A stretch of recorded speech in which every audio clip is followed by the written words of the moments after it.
இதோ பாருங்க, இந்த வேர்க்கடலைய நான் 6 மாசம் கழிச்சு வந்து கேட்கும்போது நீங்க தரணும். சரியா? சரிங்கப்பா, கண்டிப்பா. என்னடா நம்ம அப்பா இத நம்ம கிட்ட கொடுத்துட்டு 6 மாசம் கழிச்சு கொடுங்கன்னு சொல்லிட்டு போறாரு. இத எப்படி 6 மாசம் வச்சிருக்கிறது? இந்த வேர்க்கடலை 6 மாசம் கழிச்சு வீணா போயிடுமே. ஓ அப்பா, நம்ம அறிவை டெஸ்ட் பண்றாரு போல. நாம இத சாப்பிடுவோம். இந்த பொட்டியில வச்சா பத்திரமா இருக்கும். 6 மாசம் கழிச்சு அப்பா வந்தா கொடுத்துடலாம். நாம இத விதையாக்கி விளைய வைக்கலாம். அப்பா வரதுக்குள்ள நல்லா வளர்ந்துரும். நிறைய சாகுபடி பண்ணிடலாம். ஆஹா, நாம நினைச்ச மாதிரியே வளர்ந்துடுச்சே. அப்பா இத பார்த்தா ரொம்ப சந்தோஷப்படுவாரு. டேய் பசங்களா, நான் ஊர்ல இருந்து வந்துட்டேன். 3 பேர் வாங்க. அப்பா வந்துட்டீங்களா? வாங்க வாங்க. உள்ள வாங்கப்பா.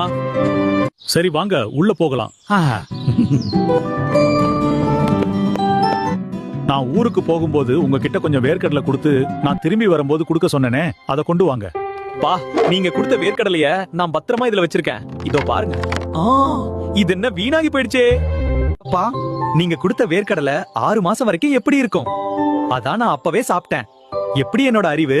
அட கடவுளே, என் பிள்ளைங்க இவ்ளோ முட்டாளா இருக்காங்களே. நீ என்னப்பா பண்ண? அப்பா, கொஞ்சம் என் கூட வெளியே வரீங்களாமா? சரி, வருகிறேன். அப்பா, நீங்க கொடுத்த அந்த வேர்க்கடலைய விதையாக்கி சாகுபடி பண்ணதுல வந்த வேர்க்கடலை தான்ப்பா இது. Welcome home. நீதான்ப்பா என் சொத்துக்கெல்லாம் வாரிசு. என்னோட எல்லா நிலத்தையும் உன் பேர்ல எழுதி வைக்கிறேன். உன்னோட முட்டாள் அண்ணனையும் தம்பியையும் வேலைக்கு வச்சுக்கிட்டு விவசாயம் பண்ணுப்பா. சரிப்பா.